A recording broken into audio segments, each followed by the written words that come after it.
نحمدہ ونصلی ونسلم علی رسولہ الکریم اما بعد فاعوذ باللہ من الشیطان الرجیم بسم اللہ الرحمن الرحیم.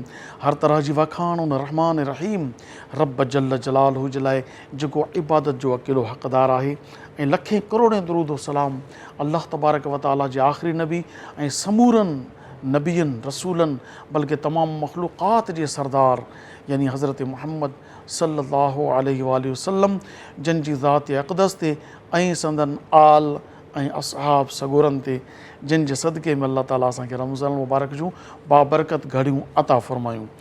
सिंध टीवी जे प्रोग्राम रोशनी जी वाट जे समूरनि सामाईन नाज़रीन जी ख़िदमत में अस्सलामु अलैकुम वरहमतुल्लाहि तआला वबरकातुहू. आऊं आहियां अॼु मेज़बान अबुल हसन अब्दुल ख़ालिक़ क़ादरी. अॼु 12हें रोज़े जी सहरी तव्हां सभिनी खे मुबारक हुजे. बहितरीन लम्हात, नूर भरियूं रातियूं, बरकतुनि भरिया ॾिहाड़ा ऐं रमज़ान वरी जॾहिं पेश कजे क़ुरान, उन खां पोइ महिमान हुजे को आलिम दीन ऐं सुहिणियूं नातूं बि ॿुधूं ऐं भलारा पैगाम बि ॿुधूं त पोइ त मज़े खे बि मज़ो अचे वञे. सो अॼु असां पंहिंजे प्रोग्राम में जेको टॉपिक चूज़ कयो आहे सो आहे मसाइल रमज़ान. त रमज़ान शरीफ़ जा मसइला, उहे मसइला छा आहिनि? ॾिसो न, जेको बि कमु करिणो हूंदो आहे, मिसाल जे तौर ते असांखे काॾे वञिणो आहे त पहिरीं हुनजी असांखे लोकेशन जी ख़बर हुजे त इहो फ़लाणो शख़्स रहे किथे थो, कहिड़ी गाॾी वेंदी, कहिड़ो रस्तो वेंदो, सॼी मालूमात वठणी आहे. पर रमज़ान शरीफ़ जॾहिं असां ते आयो, असां ॾे तशरीफ़ वठी आयो, उनजा रोज़ा फ़र्ज़ आहिनि जिन जिन ते उन्हनि खे त इल्मु हासिलु करणु फ़र्ज़ु आहे न. त असांखे कीअं रोज़ो रखिणो आहे, कॾहिं रखिणो आहे, कॾहिं खोलणो आहे, उन जे बारे में नियत छा आहे, नियत जे बारे में छा हुकुम आहे, रोज़ो कहिड़ी शयुनि सां भॼे थो, कहिड़ी शयुनि सां कोन थो भॼे पियो, कहिड़ी शयुनि सां मकरूह थिए थो, कहिड़ियूं शयूं जाइज़ आहिनि, ऐं रोज़ो भॼी पवे त उन कंहिंमें कफ़ारो आहे, कंहिंमें कफ़ारो न आहे. इहे समूरा अहकाम तवील आहिनि, खोड़ सारी गुफ़्तगू आहे, मगर असां अॼोके प्रोग्राम में कोशिशि कंदासूं त ख़ासि ॻाल्हियूं अव्हां जी ख़िदमत में पेश करियूं. इन एॾे भलारे मौज़ू जे लाइ, तमामु इल्मी गुफ़्तगू करण जे लाइ असां सिंध जे हिकु बहितरीनु आलिम दीन खे मदऊ कयो आहे, जेके माशाअल्लाह मुफ़्ती आहिनि. तख़सुस फ़िल फ़िक़्ह थियल आहे, त फ़िक़्ह में तख़सुस जंहिंजो थियल हूंदो, लामाला फ़िक़ही मसाइल बि उनखां ई पुछिया वेंदा. तंहिंजे करे अॼु असांजे प्रोग्राम में बहितरीनु आलिम दीन तशरीफ़ वठी आया आहिनि. असांखे हिन पंहिंजे प्रोग्राम में अचण ते भलीकार चऊं था. मुफ़्ती अतीक़ुर रहमान लाखो साहिबु, अस्सलामु अलैकुम. वालेकुम अस्सलाम वरहमतुल्लाहि. मुफ़्ती साहिब जी महिरबानी, अव्हां असांजे प्रोग्राम में तशरीफ़ वठी आया ऐं हिकु भले आवाज़ सां तालुक़ु रखंदड़ हिकु नियाणी असांजे प्रोग्राम में तशरीफ़ वठी आई आहे. उनजो तारुफ़ कराइण बि लाज़मी सम्झां थो. मोहतरमा राबिआ ख़ालिद साहिबा, अस्सलामु अलैकुम वरहमतुल्लाह. वालेकुम अस्सलाम वरहमतुल्लाहि. आपका शुक्रिया, आप हमारे प्रोग्राम में तशरीफ़ लाई. नाज़रीन, असांजी रिवायत रही आहे, असां पंहिंजे प्रोग्राम जी शुरूआत अल्लाह तबारक व ताला ऐं उनजे महबूब अलैहिस्सलातु वस्सलाम जी वखाण सां कंदा आहियूं. अचो त मोहतरमा राबिआ ख़ालिद साहिबा खां हम्द बारी ताला ॿुधूं. तेरी नहीं मिसाल कोई तो है बेमिसाल, तेरी नहीं मिसाल कोई तो है बेमिसाल. ए रब्बे ज़ुल जलाल, ए रब्बे ज़ुल जलाल, ए रब्बे ज़ुल जलाल, ए रब्बे ज़ुल जलाल. आमादा यूं तो मुझको गिराने पे था जहाँ, आमादा यूं तो मुझको गिराने पे था जहाँ. तेरे करम से ए मगर मालिके दो जहाँ. नाकाम हो रही है, नाकाम हो रही है मेरे दुश्मनों की चाल. ए रब्बे ज़ुल जलाल, ए रब्बे ज़ुल जलाल, ए रब्बे ज़ुल जलाल, ए रब्बे ज़ुल जलाल. उम्मत तेरे नबी की बहुत मुश्किलों में है, उम्मत तेरे नबी की बहुत मुश्किलों में है. आपस में इख्तिलाफ है, नफ़रत दिलों में है. आपस में इख्तिलाफ है, नफ़रत दिलों में है. सदक़े में मुस्तफ़ा के, सदक़े में मुस्तफ़ा के मौला इन्हें संभाल. ए रब्बे ज़ुल जलाल, ए रब्बे ज़ुल जलाल. तेरी नहीं मिसाल कोई, तू है बेमिसाल ए रब्बे ज़ुल जलाल, ए रब्बे ज़ुल जलाल। माशाअल्लाह तबारक व तआला। मोहतरमा राबिया खालिद साहिबा, आपने अल्लाह तबारक व तआला की बारगाह में बेहतरीन अंदाज़ में हम्दिया कलाम पेश करने की सआदत हासिल की। दुआ है रब्बे कायनात से कि अल्लाह तबारक व तआला आपकी आवाज़ को मज़ीद बरकतों से नवाजे। सो नाज़रीन, अचो त मुफ्ती साहब सां अॼो के टॉपिक ते गुफ्तगू जो आगाज़ करियूं। मुफ्ती साहब, सभ खां पहिरीं त रोज़े जा मसाइल सिखणु छो ज़रूरी आहिनि? औज़ु बिल्लाहि मिनश शैतानिर रजीम, बिस्मिल्लाहिर रहमानिर रहीम। अल्लाहुम्मा सल्लि अला सय्यदिना व मौलाना मुहम्मदिन व अला आलिहि व अस्हाबिहि व अहलि बैतिहि व बारिक वसल्लम अलैहि। तमाम तारीफ़ूं, तौसीफ़ूं, मिदहतूं, सनाऊं अल्लाह रब्बुल आलमीन जे लाइ, जंहिं मूंखे तौफ़ीक़ बख़्शी जो आउं अहिड़ी प्यारी महफ़िल में शरीक थियुसि। इस करोड़े दुरूद व सलाम नबी आख़िर ज़मा हज़रत मुहम्मद मुस्तफ़ा सल्लल्लाहु अलैहि व आलिहि वसल्लम ते, जंहिं जेके पूरी इंसानियत जे लाइ रहमत बणिजी आया। अल्लाह तबारक व तआला क़ुरान मजीद फ़ुरक़ान हमीद में इरशाद फ़रमायो, औज़ु बिल्लाहि मिनश शैतानिर रजीम, बिस्मिल्लाहिर रहमानिर रहीम, फ़स्अलू अहल ज़िक्रि व इन कुंतुम ला तअलमून। त इल्म वारनि खां पुछो जेकॾहिं तव्हां इल्म नथा रखो, तव्हां नथा ॼाणो। त इहा आयत करीमा असांखे दावत ॾिए थी त असां इल्म वारनि खां मालूमात वठूं, उन्हनि खां मसाइल पुछूं। ऐं मसाइल त इंसान खे खोड़ सारा पेश ईंदा आहिनि, पर जेका लाज़िम असांजे मथां आहे त जिन जा मसाइल असांखे सिखणु ज़रूरी आहिनि, उहे जेके इबादतूं आहिनि, जीअं नमाज़ आहे, रोज़ो आहे, ज़कात आहे, हज आहे ऐं अक़ाइद आहिनि, त इन्हनि जे मुतअल्लिक़ असांजे मथां लाज़िम ऐं ज़रूरी आहे। ऐं इन में को बि असांजो उज़्र क़ाबिल क़बूल न आहे त मां पढ़ी कोन सघियुसि या सिखी कोन सघियुसि, ऐं पंहिंजी रोज़मर्रा जी ज़िंदगी में मसरूफ़ हुउसि, कारोबार में मसरूफ़ हुउसि, औलाद में मसरूफ़ हुउसि, इहो को बि उज़्र क़बूल न थी कयो वेंदो। तलबुल इल्मी फ़रीदतुन, इल्म जो हासिल करणु फ़र्ज़ु आहे। त इन फ़र्ज़ु इल्म मां मुराद इहो ई इल्मु आहे त ज़कात कंहिंजे मथां फ़र्ज़ु आहे, ज़कात केतिरी अदा करणु घुरिजे, रोज़े जा मसाइल कहिड़ा आहिनि, रोज़ो कॾहिं टुटंदो आहे, कॾहिं क़ज़ा हूंदी आहे, कॾहिं कफ़ारो हूंदो आहे। अहिड़े तरीक़े सां नमाज़ जा मसाइल आहिनि त सजदा सहव कॾहिं वाजिबु थींदो आहे। यानी ईअं हिकिड़े आसान लफ़्ज़नि में चइजे त जेका इबादत जंहिं बहाने ते फ़र्ज़ु थिए थी, उनजो इल्मु हासिल करणु बि फ़र्ज़ु आहे। फ़र्ज़ु आहे, ज़रूरी आहे। ऐं हिकिड़ी असांजे मुआशिरे में इहा ॻाल्हि कई वेंदी आहे त मां सिखणु चाहियां थो, कॾहिं हिकिड़े आलिम साहिबु वञा थो, उहो मूंखे अलॻि थो ॿुधाए, ॿिए ॾींहुं वञा थो अलॻि थो ॿुधाए, ऐं वञा त काॾे वञा। उन्हनि जे हवाले सां अर्ज़ु कंदुसि त असीं दुनिया जे एतबार सां का शइ ख़रीद करणु वेंदा आहियूं, को लिबास ख़रीद करणु वेंदा आहियूं, एसि ताईं जो सब्ज़ी ख़रीद करणु वेंदा आहियूं त 5 दुकान ते वेंदा आहियूं। त हिन खां पुछंदासीं, अदा तो वटि हीअ फलाणी शइ आहे, तूं केतिरे में ॾीं थो, तुंहिंजी वैराइटी छा आहे, ॿिए वटां पुछंदा आहियूं, 3 वटां पुछंदा आहियूं, ऐं हिकिड़ी ख़सीस शइ ख़रीद कंदा आहियूं तॾहिं बि असीं पुछंदा आहियूं। ऐं हिते दीन जो मामिलो आहे, आख़िरत जो मामिलो आहे, बेहतरीन मिसाल मुफ्ती साहब, माशाअल्लाह। असांजी ज़िंदगी जो मामिलो आहे, बंदगी जो मामिलो आहे। असीं उनखे एतिरी बि अहमियत कोन था ॾियूं त कंहिं मुस्तरद आलिम वटि वञूं, हिकिड़े खां पुछूं, ॿिए खां पुछूं। अल्लाह तबारक व तआला हर इंसान खे फ़हम ऐं फ़रासत ॾिनी आहे, अक़ुल ॾिनी आहे। इत्तक़ू फ़रासतुल मोमिनी, इहा हदीस शरीफ़ आहे त मोमिन जी फ़रासत कर ॾिजो। उहो अल्लाह जी नूर सां ॾिसंदो आहे।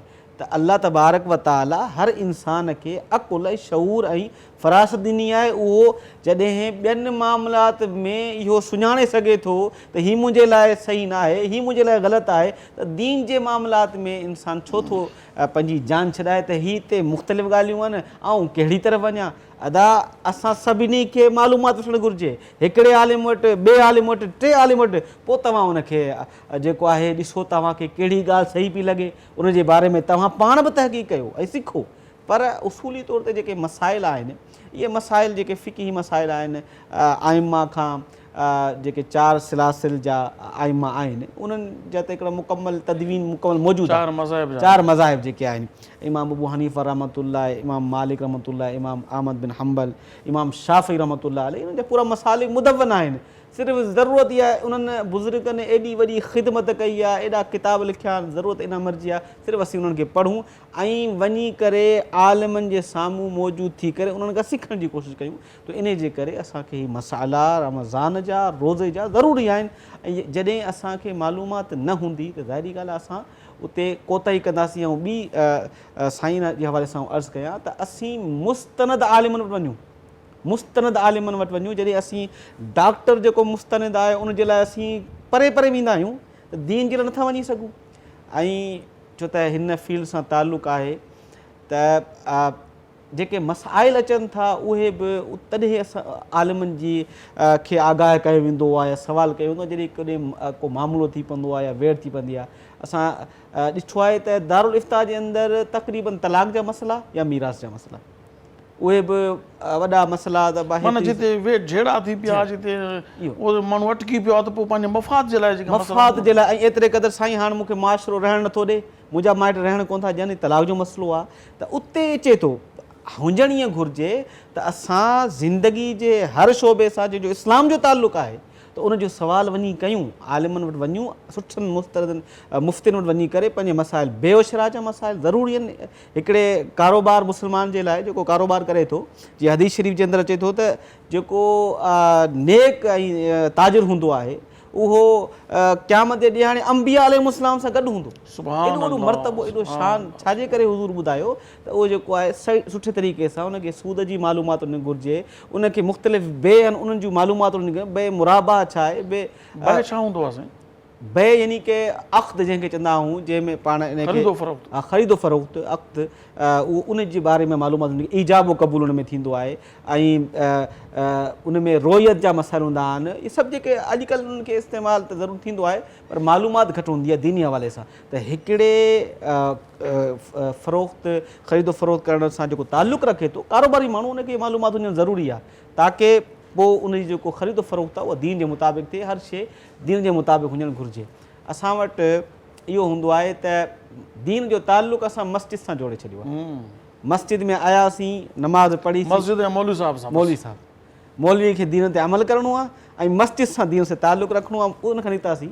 हालांकि दीन जेको आहे उहो त ज़िंदगी जे हर शोबे सां ताल्लुक़ु रखे थो, असांजे खाइण सां, असांजे पीअण सां, असांजे अंदाज़ सां, हर शइ सां, मुआशिरे जे हर जेको इकाई आहे उन सां इहो ताल्लुक़ु रखे थो दीन। पर असां उनखे दीन खे हिकिड़े सां इहो बि मां सम्झां थो इहो दीन सां ज़ुल्म आहे त असां जेको आहे पंहिंजे मफ़ाद जे लाइ दीन खे इख़्तियार कयूं ऐं ॿियनि शयुनि ॾे वञूं ई न। त हीउ रमज़ान मुबारक जो महीनो असां लाइ बहितरीनु ज़रियो आहे।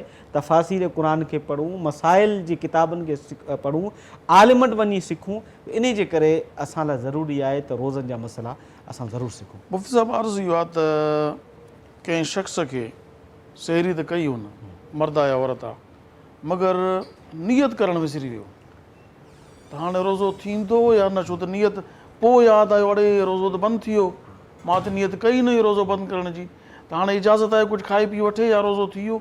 नियत जी मतिलबु वज़ाहत फरमायो। ॾिसो इस्लाम में जेके इबादतूं आहिनि उन सभिनि जो ताल्लुक़ु नियत सां आहे। ईअं न आहे सिर्फ़ु नमाज़ पढ़ी रहे पियो, हेठि पियो झुके, मथे पियो अचे त जेकॾहिं इबादत जी गर्ज़ी कान्हे त उहा इबादत कान थींदी न, नियत कान्हे। त इन जे करे मुहद्दिसीन इकराम पंहिंजी अहादीस जी कुतुब में जेका सभ खां पहिरीं हदीस आंदी आहे उहा इन्नमल अअमालु बिन्नियात, सुभान अल्लाह। ॿियूं तालीमात सिखणियूं बाद में आहिनि, नमाज जे बारे में हदीसूं, रोज़े जे बारे में हदीसूं, जेके अहादीस जे मुख़्तलिफ़ जेके क़िस्म जूं किताबूं हूंदियूं आहिनि, का जामे हूंदी आहे, का सुनन हूंदी आहे, त मुख़्तलिफ़ जेके किताबूं आहिनि त उन्हनि में मुख़्तलिफ़ अंदाज़ सां अहादीस जमा कई वियूं आहिनि। त उन्हनि मुहद्दिसीन सभ खां पहिरीं इहा हदीस नक़ल कई आहे। मुफ़्ती साहिबु बहितरीनु मौज़ू ते जो पहुता आहियूं, इंशाअल्लाह तबारक व तआला इन सिलसिले खे अॻिते वधाईंदासूं। नाज़रीन वक़्तु थियो आहे कमर्शियल ब्रेक जो, असां इजो था वापसि वरूं उहा ॾिसंदा रहो सिंध टीवी। लेकिन इन दौरान कुझु तव्हांखे बि रोज़ जो वक़्तु जेकॾहिं अव्हां जे इलाइक़े में अञा हुजे त भली खाई पी वठो, तेसीं ताईं असां वापसि था वरूं पिया। ॾिसंदा रहो सिंध टीवी, प्रोग्राम आहे रोशनी जी वाट।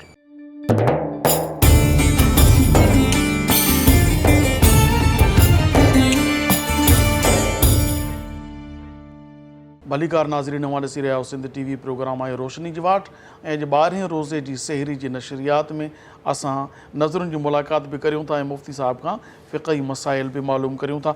जी मुफ़्ती साहिब, तव्हां हदीस शरीफ़ नियत बाबति बुख़ारी जी पहिरीं हदीस बयानु करे रहिया।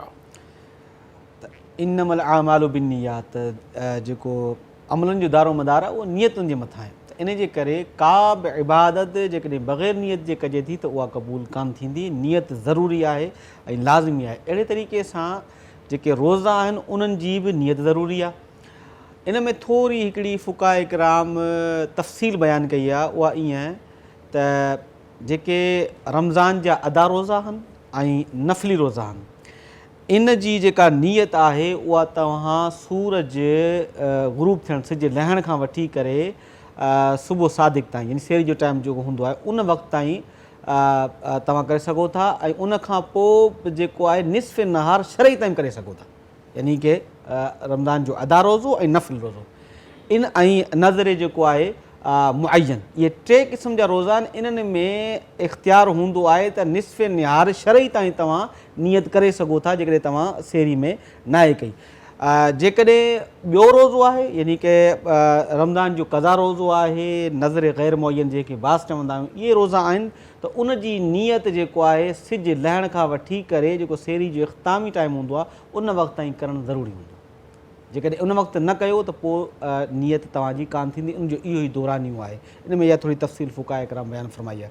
तव्हां जेको सवाल कयो त जेकॾहिं नियत न कई अथसि ऐं मतिलबु कोई उथियो आहे, सेरी कई अथई, ठीकु आहे, रूटीन त कोन हुई न हिन महिल खाइण जी, रूटीन हुई नाश्तो करण जी, पर हाणे उथियो आहे त ज़ाहिर आहे अंडरस्टूड आहे त उथियो छाजे लाइ आहे। सही, नियत इनखे ई चइजे या अञा अलॻि लफ़्ज़ चवणु ज़रूरी आहे? नियत जीअं हाणे उथियो आहे, सेहरी बि तयारु थी आहे, खाधो बि अची वियो आहे, चांहि बि अची वियो आहे, जेको कुझु हुनखे खाइणो हो, जेको अलाह हुनखे ॾिनो आहे, तोड़े खारकूं खाधई, ज़ाहिर आहे इहो खाइण जी नियत हुई या लफ़्ज़ चवणु ज़रूरी आहिनि? बिल्कुलु इहो उसूल इहो ई आहे त नियत जेको आहे दिलि जे इरादे जो नालो आहे। जेके उथियो आहे सेरी जे लाइ ज़ाहिरी ॻाल्हि आहे, उहो उथी करे मां सेरी ख़बर बि आहे त रमज़ान शरीफ़ आहे, ऐं बल्कि उथारींदा आहिनि घर वारा, वा उथो रोज़ जो टाइम थी वियो आहे, सेरी कयो, त उनजे नज़रिए सां माण्हू उथंदो आहे, पोइ सेरी कंदो आहे, त इहा नियत इहा ई आहे थी वई।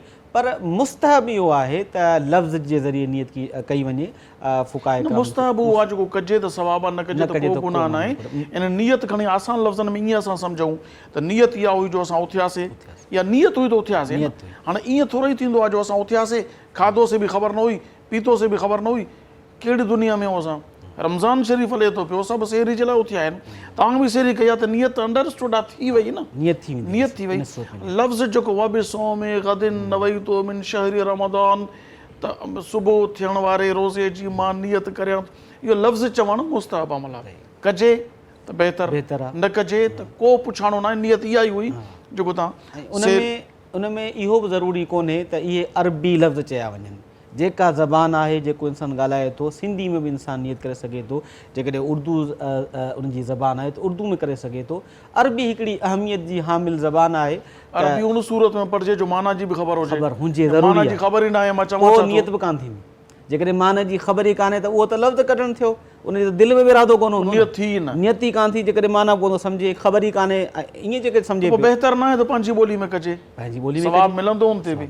पर उन में इहो आहे जो जेका अरबी ज़बान आहे, अरबी ज़बान जी हिकिड़ी पंहिंजी अहमियत आहे। ऐं असांखे हुजणु ईअं घुरिजे जो ॾिसो, असां हिकु मुस्लमान आहियूं, असांखे जेके मुस्लमान मुआशिरे सां शयूं ताल्लुक़ रखनि थियूं उन्हनि खे इख़्तियार करणु घुरिजे। अरबी असांखे थोरी घणी हर मुस्लमान खे अचणु घुरिजे, छो त क़ुरान आहे, हदीस आहे, इन जे करे चयो वेंदो आहे त सकाफ़त इहा ज़रूरी आहे। सकाफ़त जेकॾहिं मूं हिकिड़े आलिम दीन वॾे जी हिकिड़ो पढ़ियो मज़मून, त उन्होंने चयो त असांखे इहे शयूं इख़्तियार करणु घुरिजनि। जीअं अरबी आहे, या अरबी में लफ़्ज़ आहिनि, इस्तिलाहात आहिनि, इहे छो त जॾहिं इहे असां अॼु ॻाल्हाईंदासीं त जेके असां खां पोइ जनरेशन अचण वारी आहे उनखे ख़बर हूंदी, ईअं न थिए इस्तिलाहात ई ख़तमु थी वञनि। एतिरे क़दुरु जेके राइटर्स आहिनि, सुठा वॾा मुस्तनद आलिम दीन, त उहे राइटर जेके इस्तिलाहात आहिनि अरबी जो, उहे ई इंग्लिश में बि इस्तेमालु कंदा आहिनि, तर्जुमो कोन कंदा आहिनि।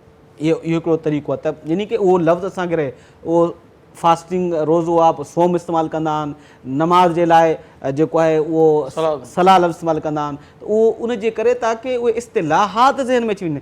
असां बि इन करे अरबी में नियत कंदा आहियूं ताकी थोरो लाड़ो त रहे, थोरो उन सां ताल्लुक़ त रहे, त अरबी हिकिड़ी पर शर्त उहा ई वञी पवंदी त माना जी ख़बर न आहे त नियत ई न थींदी। पोइ नियत थींदी। अच्छा अर्ज़ु इहो आहे त भला जेकॾहिं कोई ईअं चवे, छो त सुवालात अजीबो ग़रीब माण्हू जे ज़हन में ईंदा रहनि था न, त हाणे जेकॾहिं कोई ईअं चए थो त मां पहिरीं रमज़ान ते नियत करे छॾियां, मां 30 रोज़नि जी नियत हाणे करियां थो, त इहो सही आहे या? नियत हर रोज़े जी अलॻि करणु ज़रूरी आहे। ईअं न आहे त पहिरीं हिकु दफ़ा करे छॾे, पोइ जॾहिं ॿियो रोज़ थियो त उहो हर रोज़ उहो अलॻि इबादत आहे न, ज़ाहिरी ॻाल्हि आहे हर रोज़े जो उनजी नियत करणु ज़रूरी आहे। ईअं न आहे त माना हिकिड़े दफ़ा ई सभिनी जी नियत करे, ईअं नथो करे सघे, उन लाइ ज़रूरी हूंदो त हर रोज़ जेको आहे उहा नियत करे। हाणे उहा उन सूरत में नियत बाक़ाइदा लफ़्ज़नि सां दोहराइणु ज़रूरी हुजे थी जिते सहरी जो इहतमाम नथो थिए या निंड मां जागी कोन थी आहे, यार जॾहिं उथियो खाधई या पचायई त इहो त आहे न, वाज़े थियो त हिन ते नियत त इहा रोज़े जे लाइ कई न, इहो त ऑटोमेटिक थी वियो।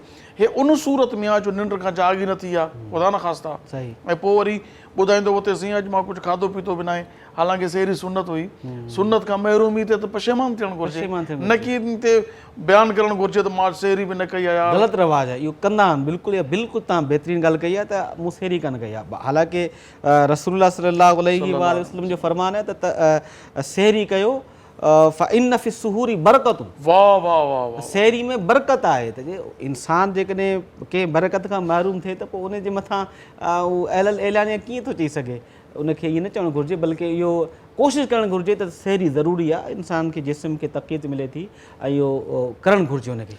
अच्छा कुझु इलाइक़नि मां असांखे मुंहिंजो मतिलबु ताल्लुक़ु जेको अवाम सां घणो हुजण जे करे हिकिड़े भेरे मूंखे हिकिड़ो सुवालु थियो, यानी की मूंखे उन लाइ जवाबु करे छॾियो, हाणे मां चवां छा, चवणु लॻो त चई यार हे अॼुकल्ह नओं रवाजु शुरू थी वियो आहे, हे वरी अलाए कहिड़ा मौलवी आया आहिनि, आज़ान न थी आहे उन्हनि खाइण पीअणु शुरू करे छॾियो आहे, आज़ान अञा थी न आहे हिन रोज़ो खोलणु शुरू करे ॾिनो आहे, त छा वाक़ई आज़ान थिए त पोइ रोज़ो खोलिजे, आज़ान थिए त पोइ रोज़ो बंदि कजे, या रोज़े जो तालुक़ु छड़ो टाइम सां आहे पोइ आज़ान? कुझु माण्हुनि में इबाम आहे, हाणे अजीब मौलवी शुरू थी विया आहिनि, आज़ान अञा थी न आहे खाइणु शुरू करे ॾिनो आहे, इन जी हक़ीक़त छा आहे इहा बयानु फरमायो। मूं जीअं साईं पहिरीं जो शुरूआति में ॻाल्हि चई हुई त असां तहक़ीक़ कयूं, असां ॿियनि मामलनि में तहक़ीक़ कंदा आहियूं, पर हिन जेके दीनी मामलनि में रस्म रवाज ते मिलंदा उनखे बि हिकिड़ो रस्म करे छॾियो आहे, मुंहिंजो ॾाॾो ईअं कंदो हो, मुंहिंजो बाबो ईअं कंदो हो, उहो हालांकि इन जो इस्लाम में त उहो अहादी साईं क़ुर उनजो ताल्लुक़ु आहे, वॾड़ा जेकॾहिं उहे कंदा बि हुया, जेकॾहिं उहो दुरुस्त हुयो, जेकॾहिं इस्लामी तालीमात जे मुताबिक़ आहे, कोई इस्लामी का उन में के तालीमात जी का नफ़ी कान पई थिए त उहो हर्ज कोन्हे, उहो आहे।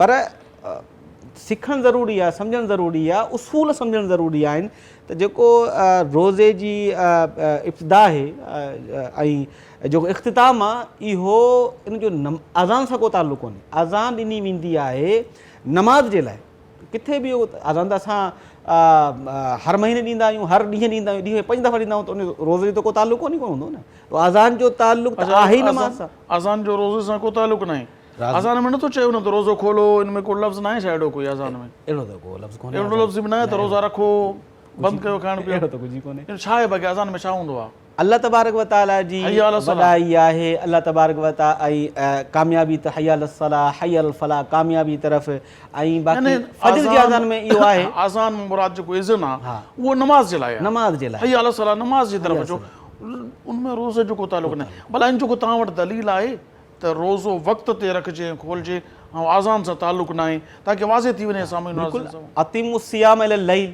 त राति जीअं शुरू थिए, छा था बयानु कयो इहो माना रोज़े जो जेको मुकमल कॾहिं कजे, त इहो आहे त छा में हदीस में आहे, क़ुरान में आहे, थोरो अतीमु सियाम इलल लैल, त रोज़े खे तव्हां क़ुरान मजीद में आहे त अतीमु सियाम इलल लैल, त रोज़े खे तव्हां राति जीअं ई शुरू थिए उनखे ख़तमु कयो। राति इस्लामी नज़रिए जे हिसाब सां, इस्लामी जेको आहे इल्म जे हिसाब सां, त जीअं ई सूरज गुरूब थींदो आहे, सिजु लहंदो आहे, त उहो राति शुरू थी वेंदी आहे, त सिजु लहण सां ताल्लुक़ु आहे हुनजो। अच्छा क़ुरान चए थो? हा बिल्कुलु, त माना रोज़ो जिते सिजु लही वञे यानी राति थी वञे त तव्हां उते रोज़ो खोलियो, अज़ान जो तज़किरो न आहे क़ुरान में, राति जो रोज़ो तव्हां खोले सघो था, यानी तव्हांजो रोज़ो पूरो थी वियो, अज़ान जो हुन सां को ताल्लुक़ु कोन्हे। हाणे इन में जेको आहे बाक़ाइदे जो इल्मु आहे इल्म तौक़ीद जंहिंखे चइबो आहे, असां वटि हाणे त मफ़क़ूद थींदो वञे पियो।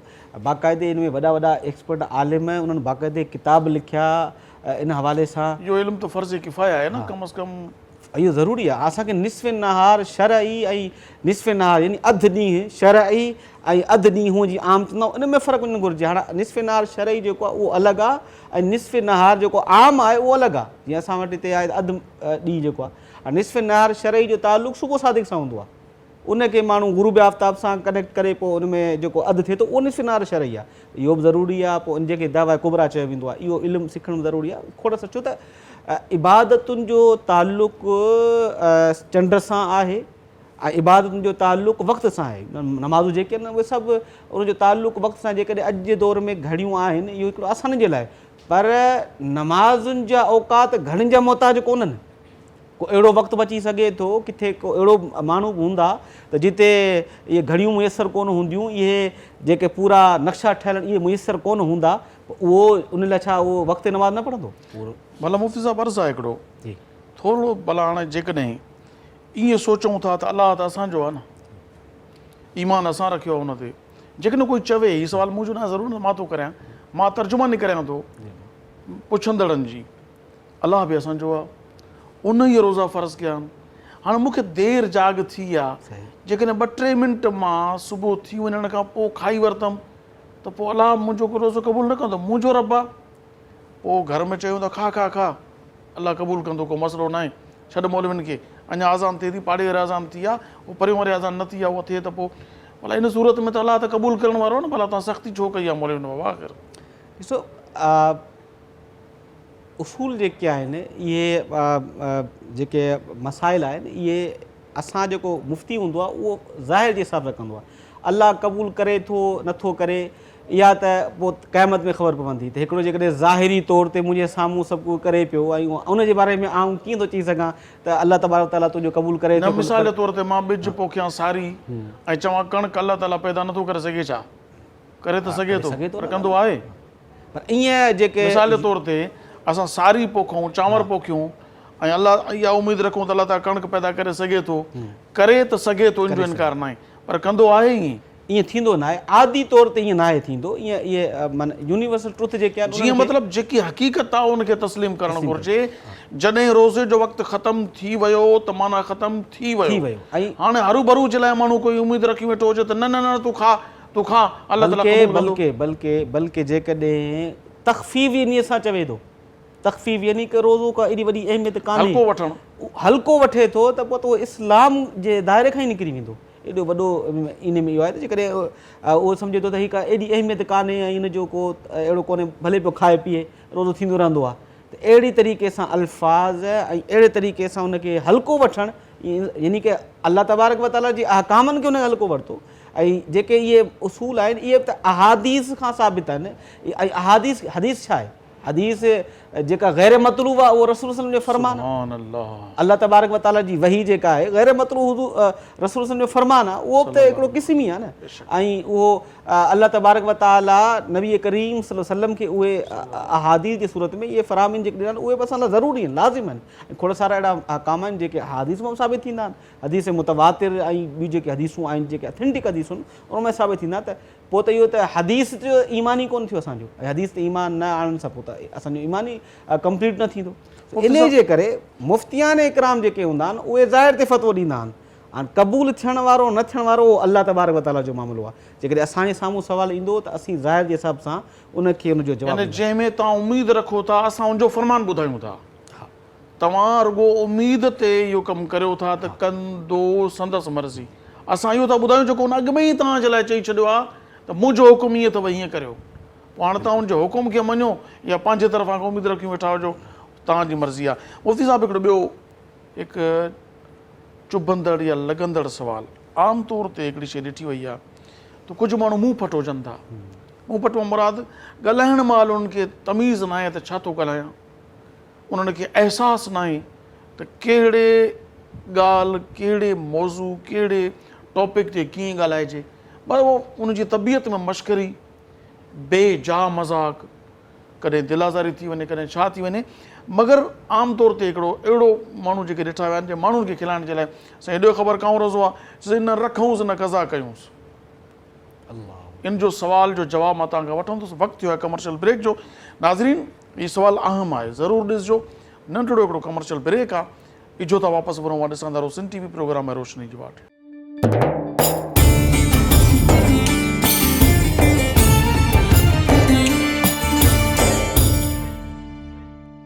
भलीकार नाज़रीन, मां ॾिसी रहिया सिंध टीवी प्रोग्राम आहे रोशनी जी वाट। मां सवाल ब्रेक ते वञण खां अॻु में करे चुको आहियां त कुझु माण्हुनि खां जॾहिं पुछियो वेंदो आहे त ॾियो ख़बर, पहिरीं त इहो पुछण बि सही न आहे त रोज़ो काऊं आहे, बंदो ॼाणे अलाह ॼाणे। वरी जे सच ॻाल्हाए थो त जेतिरा रोज़ा न रखिया अथई त चोर खां पुछो था त कंहिं कंहिंजी चोरी कई अथई, मां 3 चोरियूं कयूं आहिनि फिलाणे जूं। यानी चोरी ज़ाहिर करण बि त गुनाह आहे न, ईअं ई रोज़ो न रखण बि गुनाह आहे। त इहो सुवाल न करणु घुरिजे केतिरा रोज़ा रखिया अथई। जे कूड़ थो ॻाल्हाए त बि आख़िरत ख़राबु, सच थो ॻाल्हाए त गुनाह जो इज़हार थो करे, गुनाह जो इज़हार बि गुनाह आहे। पर कुझु त अहिड़ा बेपाक माण्हू आहिनि जेके चवंदा आहिनि नज़े रखूंसि न कज़ा कयूंसि। इहो तंज़िया ॻाल्हाइणु रोज़े ते, इबादत ते, इन जे बारे में इस्लाम छा थो चवे? अल्लाहु अकबर। तव्हांजो सुवालु ॿुधी करे इंसान खे अहसासु थिए थो त असीं कहिड़ी वाट हली रहिया आहियूं। मज़ाक थींदो रहंदो आहे, मज़ाक इस्लाम में मज़ाक जी मना न आहे। ऐं इहा पहिरीं ॻाल्हि कंदो हलां, रसूलुल्लाह सल्लल्लाहु अलैहि वसल्लम जी सीरत खे तव्हां आहे त कूड़ न हुजे, कंहिंजी दिलि आज़ारी न हुजे। रसूलुल्लाह सल्लल्लाहु अलैहि वसल्लम जी सीरत खे तव्हां पढ़ंदा त नबी करीम सल्लम अहिड़ा जुमिला अदा फरमाईंदा हुआ जो माण्हुनि जे चेहरनि ते मुर्कूं अची वेंदियूं, जीअं मज़ा। उनजो हिकिड़ो दाइरो आहे। पर जीअं हिकिड़ी ख़ातून हुई, उनखे चयऊं त सभु जेके जवान जन्नत में वेंदियूं त पोड़ा न वेंदा, हू रोइण लॻी। त पोइ रसूल सल्लम फरमायो त सभु जवान हूंदियूं हुते, पोड़ियूं बि जवान थी वेंदियूं। त इन जे करे मज़ाक थियणु घुरिजे। इस्लाम इहो न आहे त मुकमल तौर ते बसि हर वक़्तु जेको आहे रोब सां वेठो हुजे, केरु साम्हूं ॻाल्हाए न सघे ऐं चेहरे ते मुस्कुराहट न। मुस्कुराहट त इहो सदको आहे, बल्कि हदीस शरीफ़ जे अंदरि अचे थो त जेका मुस्कुराहट आहे उहा बि सदको आहे। सुभान अल्लाह। हाणे ॾिसो कहिड़ी तरबियत कई पई वञे, तव्हां मुस्कुराईंदा कयो, तव्हांखे इहो बि सदके जो सवाबु मिलंदो। त इस्लाम त इहो मज़हब आहे त मुस्कुराइण, ॿिए खे जेकॾहिं का ख़ुशी मिले थी पंहिंजी ज़ात खां, पंहिंजे ॻाल्हाइण खां, त इहो त सुठो अमल आहे, तव्हांखे सदके जो सवाबु मिलंदो। पर इन जी आड़ में दर हक़ीक़त इहा इस्लाम जी तोहीन हूंदी आहे। कुझु माण्हू बदबख़्त माण्हुनि जी अलाह तबारक व तआला सभिनि खे हिदायत अता फरमाए त उहे डायरेक्टली इस्लाम जे मथां वार न कंदा। उहे छा कंदा, इस्लाम सां जेके मुतालिक़ हूंदा आहिनि, आलिमनि जे ख़िलाफ़ु घटि वधि ॻाल्हाईंदा। फ़िक़्ह अकबर किताब जेका आहे उन में अंदरि बाक़ाइदे उसूल लिखियल आहिनि त आलिम जे बारे में जेकॾहिं इन नज़रिए सां त उहो जेको आहे दीन जो आलिम आहे, क़ुर खे ॼाणण वारो आहे, तफ़सीर खे ॼाणण वारो, त उनखे जेकॾहिं उनजी तोहीन करे थो त उहो बि दायरे इस्लाम खां ख़ारिज थी वेंदो। हिते त डायरेक्टली अल्लाह तबारक व तआला जो इबादात आहिनि, रोज़ो आहे, ज़कात आहे, या कोई इहे जेके इबादात आहिनि, माना उनजी नज़र में उनजी का अहमियत कान्हे। ऐं कंहिं बि इबादत खे हल्को ॼाणणु, उनजी अहमियत खे ऐं उनजी जेका फ़र्ज़ियत आहे उनखे न सुञाणणु ऐं उन ते अमल न करणु, उनखे बेहतर तोहीन करणु, त इन सां जेको आहे मुस्लमान जेको दायरे इस्लाम मां ख़ारिज थी वेंदो। इन जे करे त अहादीस जे अंदरि आयो आहे त जेको सुबुह जो मुस्लमान हूंदो, ईमान वारो हूंदो, ऐं शाम जो जेको आहे उनजो ईमान ख़तमु थी वेंदो। ऐं असांखे इहा ॼाणी कान्हे। खोड़ सारा माण्हू आहिनि जेके पंहिंजी ज़बान में रोज़मर्रा जी ज़िंदगी में ज़बान सां अहिड़ा कलिमात चवंदा रहंदा आहिनि जिन कलिमात जे ज़रिए उहे इस्लाम खां ख़ारिज थी वेंदा आहिनि। उन्हनि खे वरी तजदीद निकाह करिणो पवंदो आहे, तजदीद ईमान करिणो पवंदो आहे। इन जे करे असांजे बुज़ुर्गनि जो इहो तरीक़ोकार आहे त उहो अक्सर औकात जेको आहे उहे तजदीद ईमान कंदा रहंदा आहिनि। छो त उहा त ॻाल्हि तॾहिं थी जो ख़बर न हुजे। पर जिते ख़बर हुजे, सभु कुझु हुजे, ॼाणी वाणी माण्हुनि खे ख़ुशि करण जे लाइ अल्लाह तबारक व तआला जी अहकामनि जी तोहीन कई वञे, इन खां वधीक का बदबख़्ती नथी थी सघे। इन जे करे इंसानु जॾहिं ॻाल्हाए त जॾहिं बि ॻाल्हाए त उहो पहिरीं सोची सम्झी ॻाल्हाए। ऐं ख़ासि तौर ते जेके फ़राइज़ आहिनि, जेके इबादतूं आहिनि, जेके इस्लाम सां तालुक़ शइ रखनि थियूं, अॼु जे दौर में त खोड़ सारा अहिड़ा कलाम, अहिड़ियूं शयूं आहिनि जिन में सरी कुफ़रिया लफ़्ज़ हूंदा आहिनि। ऐं उन में इंसानु जेको आहे, असांजा मुस्लमान ॿुधंदा उन्हनि खे ख़बर न हूंदी आहे, उन ते जेको उनखे दुरुस्त सम्झंदा आहिनि, त इन्हनि शयुनि सां बि जेको आहे मुस्लमान जेको आहे दायरे इस्लाम मां ख़ारिज थी वेंदो आहे। त इहे सभु असांखे शयूं, अक़ाइद जेके आहिनि, इहे जेको इल्मुल अक़ाइद छा आहे, अल्लाह तबारक व तआला जे शान व शौक़त जे मुताबिक़ अक़ाइद असांखे मालूम हुजनि घुरिजनि। अलाह तबारक व ताला असां कहिड़ो लफ़्ज़ इस्तेमालु नथा करे सघूं जंहिंमें तोइन जो शाइबो हुजे, अलाह लाइ नथा करे सघूं। अलाह जे रसूल जा कहिड़ा इख़्तियारात आहिनि, उन्हनि जूं कहिड़ियूं सिफ़ात आहिनि, इहो सभु इल्म लाज़मी आहे। अक़ाइद जे ज़रिए त असांखे इहो सिखणु ज़रूरी आहे त अलाह तबारक व ताला जे लाइ असां जिहद मुक़ररु करे सघूं नथा करे सघूं। उलमा इकराम त फरमाइनि एतिरे क़दुरु तव्हांखे ख़्यालु करणु घुरिजे जो अलाह तबारक व ताला जी तरफ़ तव्हां जिहद मुक़ररु नथा करे सघो, आङुर नथा करे सघो। यानी इहो मतिलबु इहो थियो त कंहिं हिकिड़ी तरफ़ मथे या साॼे खाॿे जेकॾहिं तव्हां आङुर कई त इन जो मतिलबु त अलाह तबारक व ताला हिन जिहतनि ॿी जिहत न आहिनि। त एतिरो असांखे इन में कोशिशि करणु घुरिजे ऐं लाज़िम आहे असांजे मथां त असीं एहतियात करणु घुरिजे, गुफ़्तगू न करणु घुरिजे। मुफ़्ती साहिबु, हाणे कुझु सुवालात अहिड़ा आहिनि जेके मां तव्हांखे शार्ट में जवाबात वठंदुसि। कॾहिं कॾहिं ईअं बि थिए थो जो रोज़ो इब्तिदा जॾहिं थी, हाणे त 12हों रोज़ो आहे त इब्तिदान में आम तौर ते रोज़ो रखण जी आदत न हूंदी आहे। पोइ जेकॾहिं कंहिं रोज़ो रखियो आहे या कंहिं गाॾी में सफ़र कयो आहे, कंहिंखे गाॾी में उल्टी ईंदी आहे, उहो स्मेल बर्दाश्त न आहे थी सघंदी। कॾहिं कॾहिं का अहिड़ी शइ खाई वेठो माण्हू या जेको खाइणो सेहरी हुई, कुझु माण्हू जी आदत हूंदी आहे न सेहरी महिल इन जे करे घणो खाईंदा आहिनि त सॼो ॾींहुं बुखियो रहंदासीं, वरी इफ़्तारी में इन जे करे छिके करे खाईंदा आहिनि, सॼो ॾींहुं बुखिया हुयासीं त बुख हुई कॾहिं सेहरी में बि छिके खाधो, इफ़्तारी में बि छिके खाधो, पोइ उन जे करे माण्हुनि खे थियनि थियूं पयूं उल्टियूं। जॾहिं त नबी पाक अलैहिस्सलाम इरशाद फरमायो त रोज़ो रखो सिहतयाब थी वेंदो। हिते रोज़ो रखण वारा इस्पतालूं भरियूं पियूं आहिनि। त हाणे इन सूरत में कंहिं रोज़ो रखियो, उनखे उल्टी अचे वई, हिकु उल्टी पाण नथो चवां, उल्टी अचे वई त छा रोज़ो भॼी पियो या आहे? थोरो इन जी वज़ाहत। जेकॾहिं जीअं तव्हां सूरतूं ॿुधायूं इन्हनि जे करे उल्टी अचे थी, बाज़ औक़ात तबियत इंसान जी पंहिंजे इख़्तियार में न आहे हूंदी त उल्टी अची वेंदी आहे। जेकॾहिं उल्टी अचे थी उहा केतिरी बि अचे, उन में का हद तयन कान्हे, उन सां रोज़े ते को फ़र्क़ु कोन पवंदो।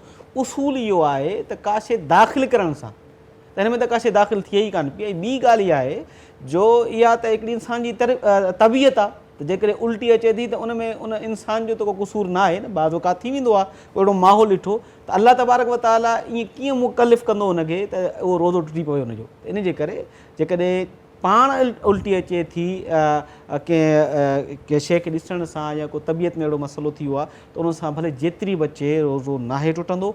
हा, सूरत इहा आहे त जेकॾहिं उहो ॼाणी वाणी उल्टी कराए थो, पाण आङुर विझे थो या को अहिड़ो कोई तरीक़ो इख़्तियार करे थो ऐं पोइ मुंहुं भरियल जेकॾहिं उल्टी थिए थी त पोइ उन सां रोज़ो टुटी पवंदो आहे। अच्छा, मुंहुं भरियल मां मुराद छा आहे? इन आसान लफ़्ज़ न वज़ाहत। मुंहुं भरण मां मुराद जेके फ़ुक़हा इकराम लिखनि था त एतिरी उल्टी हुजे जो मुंहुं भरिजी वञे ऐं उनखे रोकण जे लाइ मुमकिन न रहे। माना अहिड़ी उल्टी जेका कीअं लाट करे निकिरंदी आहे, जंहिंखे रोके न सघे माण्हू, इहा उल्टी जॾहिं अचे थी त छा रोज़ो भॼंदो? जेकॾहिं पाण अचे थी यानी की नेचुरली कुदरती उन मां कोन टुटंदो, पर जेकॾहिं पाण आङुर हणे थो त पोइ टुटी पवंदो। पाण आङुर हई ऐं अहिड़ी उल्टी आई जंहिंखे रोके नथो सघिजे त पोइ रोज़ो भॼी पियो।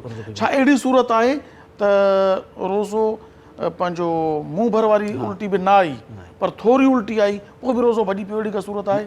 हिकिड़ी सूरत इहा थी सघे थी त जेकॾहिं थोरी बि उल्टी आई आहे ऐं चणे जी मिक़दार जे बारे में ॿुधाइनि था त उहा जेकॾहिं आई थोरी हुई पर वरी उनखे ॻी वियो त पोइ उन सूरत में यानी उनजी जेकी को अहिड़ो जुज़ो निकिरी आयो, मानी जो ज़रो या कुझु जेको चणे खां साइज़ में वॾो हो, उहो नंढड़ी मां निकिरी आयो उल्टी में, पर वरी हिन छा कयो, ॿाहिरि उछलण जे बजाए अंदरि उन में उसूल अची वियो न, का शइ अंदरि बि वञे न।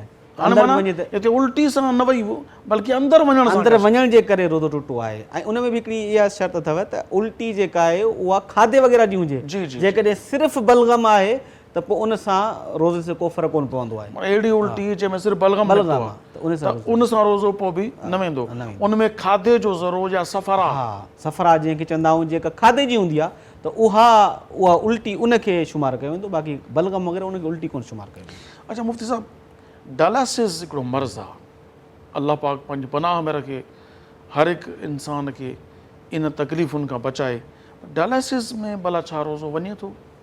बिल्कुलु, ही डायलिसिस जेको मर्ज़ आहे इहो गुर्दे जे आर्ज़े में मुब्तला जेके हूंदा आहिनि, अल्लाह तबारक व ताला सभिनी खे सिहत कामिल अजर अता फ़रमाए। गुर्दा फेल थी वेंदा आहिनि, पंहिंजो कमु न आहिनि कंदा त पोइ मसनूई तौर ते उन जे रत मां जेके अहिड़ा जुज़ियात वग़ैरह कढिया वेंदा आहिनि ऐं जेको गुर्दे वारो कमु आहे उहो मसनूई तौर ते मशीनूं कंदियूं आहिनि। हाणे इन में जेका असां तहक़ीक़ पढ़ी आहे, जेके डॉक्टर्स आहिनि उन्हनि ॿुधायो आहे त ॿ क़िस्म जूं डायलिसिस थींदियूं आहिनि। हिकिड़ी डायलिसिस इहा हूंदी आहे त उन में जेको रतु कढियो वेंदो आहे वरी रतु उहो दाख़िल कयो वेंदो आहे, ठीकु आहे। उन में रोज़ो नाहे टुटंदो, छो त सिरनि जे ज़रिए या टेस्ट जे लाइ जेको रतु कढियो वेंदो आहे त जेका शइ निकिरे थी त उन सां रोज़ो कोन टुटंदो। वुज़ू भॼी पवंदो। हा, वुज़ू भॼी वेंदो जेकॾहिं रतु एतिरी मिक़दार जो वहंदो वही त ज़ाहिर ॻाल्हि आहे सिरिंज में निकिती त ओतिरो रतु वुज़ू त टुटी पवंदो पर रोज़ो न टुटंदो, छो त रोज़े जो टुटण जो ताल्लुक़ आहे जोफ़ सां, मादे सां। कुल इहो त ॿुधायो मुफ़्ती साहिब, छा आहे रोज़ो कहिड़ी शइ सां वेंदो आहे? उसूल ॿुधाए छॾियो। उसूल इहो आहे त जेके आदि मख़रज आहिनि इंसान में, जीअं मुंहुं आहे ऐं जीअं ॿिया वात आहे, वात जंहिंखे चइबो आहे वात आहे, ऐं इन खां अलावा जिथां ॿी का पेशाब पखाने जी जॻह आहे उन ज़रिए जेका मादे ताईं शइ पहुची सघे थी त उन मां जेकॾहिं का अहिड़ी शइ अचे ऐं मादे ते पहुचे त उन सां जेको आहे रस्ते में बि अचे वई त बि हा रोज़ो टुटी पवंदो आहे। ऐं उन खां अलावा जेको आहे अमल ज़ोजियत आहे, उन जे करण सां जेको रोज़ो टुटी पवंदो आहे। इहे जेको कुलियूं आहे इन ज़रिए, बाक़ी जेको सिरिंज आहे या डायलिसिस जीअं तव्हां पुछो त डायलिसिस जो हिकिड़ो क़िस्म ताईं ॿुधायो त रतु कढी वरी रतु वापसि विधी वेंदी आहे, उनजो तालुक़ु मैदे सां न आहे, इन सां रोज़ो न वेंदो। अच्छा, ॿियो क़िस्म बि आहे? ॿियो हिकिड़ो क़िस्म जेको आहे इहे तबीब हज़रात लिखनि था, उन में उनजो तालुक़ु मैदे सां अची थो वञे, बतन सां अची थो वञे, त उन सूरत में जेको आहे रोज़ो उहो टुटी वेंदो। अहिड़ी शइ जेका आहे जंहिंसां मैदे ताईं शइ वञे थी कंहिं बि मनफ़ज़ जे ज़रिए, अहिड़ो सफ़ा मसाम न वञे, जेके सनला थोरा हूंदा हूअं त हूंदा आहिनि, उन्हनि जो एतबार कोन कयो त बाक़ी जेको वाक़ई मनफ़त हुजे अहिड़ो जंहिंसां पहुचे शइ, यानी मैदे में दाख़िल थियण या कढण जी जॻह खां का अहिड़ी शइ उन जे रस्ते मैदे ताईं न बि पहुती, रस्ते ताईं पहुती, यानी निड़ी में वई वात ताईं उहो त हर्ज न आहे, निड़ी टपी या हेठां खां का शइ त उहा मैदे जे रस्तनि में पहुती बि वुज़ू रोज़ो भॼी पियो। ॿियो आहे हमबिस्तरी, ठीकु आहे, इन ॿिन्ही सूरतुनि में रोज़ो वेंदो। उनखां अलावा मुंहिंजो मतिलबु इहो थो त इंजेक्शन सां बि रोज़ो न वेंदो, छो त इंजेक्शन थोरे रग जी हुजे, थोरे डोरे जी हुजे, उहो त मैदे सां तालुक़ु में इहो आहे जो जेकॾहिं का अहिड़ी सूरत पेश अचे थी त माण्हू जेको आहे इंजेक्शन ज़रूरत पए थी त हणी सघे थो, जैसे इंसुलिन वग़ैरह। ज़ाहिर आहे अर्ज़ु आहे न साईं, भला इंजेक्शन को ख़ुशी मां त न हणाईंदो न, पर को जेकॾहिं तक़वियत हासिलु करण जे लाइ बग़ैर कंहिं वजह जे ताक़त हासिलु करण जे लाइ उन उलमा इकराम कराहत ॾिनो वियो, पोइ बि रोज़ो पोइ बि न वेंदो। नाज़रीन, जेको प्रोग्राम अव्हांखे कीअं लॻो? यकीनन खोड़ सारो इल्मु मूंखे त मिलियो मुफ़्तियन इकराम उलमा इकराम खां, तव्हांखे बि नसीबु थियो हूंदो, छो त उलमा ऐं मुफ़्तियन इकराम खां सिखणु घुरिजे, जंहिंजी ख़बर न आहे पुछणु घुरिजे। सो अव्हांखे जेकॾहिं को सुवालु अहिड़ो ज़हन में अटके थो, असांजे प्रोग्राम जे कमेंट बॉक्स में तव्हां कमेंट्स में लिखो, पंहिंजो सुवालु तव्हांजो शामिलु कंदासीं इंशाअल्लाह तबारक व तआला। तव्हां सभिनी जी महिरबानी, तव्हां असांजो प्रोग्राम वक़्तु कढी करे ॾिसो था। प्रोग्राम त रोशनी जी वाट हलंदड़ आहे, सॼो साल हलंदड़ आहे, मगर असांजी रमज़ान जे सहरी जी ट्रांसमिशन में ख़ुसूसी प्रोग्राम मां ॾिठो। पंहिंजा राया ज़रूरु ॾियो, इंशाअल्लाह तबारक व तआला असां तव्हांजे रायनि खे अहमियत ॾेई करे पंहिंजे प्रोग्राम में शामिलु कंदासूं। असांजो यूट्यूब चैनल आहे सिंध TV HD इस्लामिक, उहो लिखी करे सर्च करे उनखे त सब्सक्राइब कयो ऐं उते बेल आइकन जे बटन खे दॿाए छॾियो। जेको बि प्रोग्राम अपलोड थींदो तव्हां ते इंशाअल्लाह पहुची वेंदो। या फेसबुक ते असांजो पेज आहे, पेज ग्रुप न पेज खे तव्हां लाइक कयो, फॉलो कयो, सिंध TV HD ऑफिशियल, ही पेज आहे Sindh TV HD official Facebook page, इनखे तव्हां फॉलो करो, लाइक करियो ऐं इन ते प्रोग्राम में पंहिंजा कमेंट्स लिखो। तव्हां सभिनी जी महिरबानी। बिलख़ुसूस टंटो अलायार सां तालुक़ु रखंदड़ मुफ़्ती अतीक़ुर रहमान लाखो साहब, अवां एॾो पंधु करे असांजे प्रोग्राम में स्टूडियो तशरीफ़ वठी आया, अव्हांजी वॾी महिरबानी। अल्लाह पाक तव्हांजी हाज़िरी खे पंहिंजी बारगाह में क़बूल फरमाए। अव्हांजा लख थोरा। ऐं मोहतरमा राबिया ख़ालिद साहिबा, आपका शुक्रिया, आप हमारे प्रोग्राम में तशरीफ़ लाई 12वां रोज़ा। और अभी इंशाअल्लाह हम जैसे रुख़सत लेंगे तो आपसे नात भी सुनेंगे। नाज़रीन, पंहिंजे मेज़बान अबुल हसन अब्दुल ख़ालिक़ क़ादरी खे इजाज़त ॾींदा। सुभाणे साॻे वक़्त ते इंशाअल्लाह तबारक व तआला तव्हां सां नज़रुनि जी मुलाक़ात थींदी, कंहिं नए टॉपिक सां, नई गुफ़्तगू, नवां मसाला। तेसीं ते इजाज़त ॾींदा अल्लाह वाही। अस्सलामु अलैकुम वरहमतुल्लाहि तआला। दिल उल्फत सरकार बसाने के लिए है, दिल उल्फत सरकार बसाने के लिए है। जा आपकी हुर्मत पे लौटाने के लिए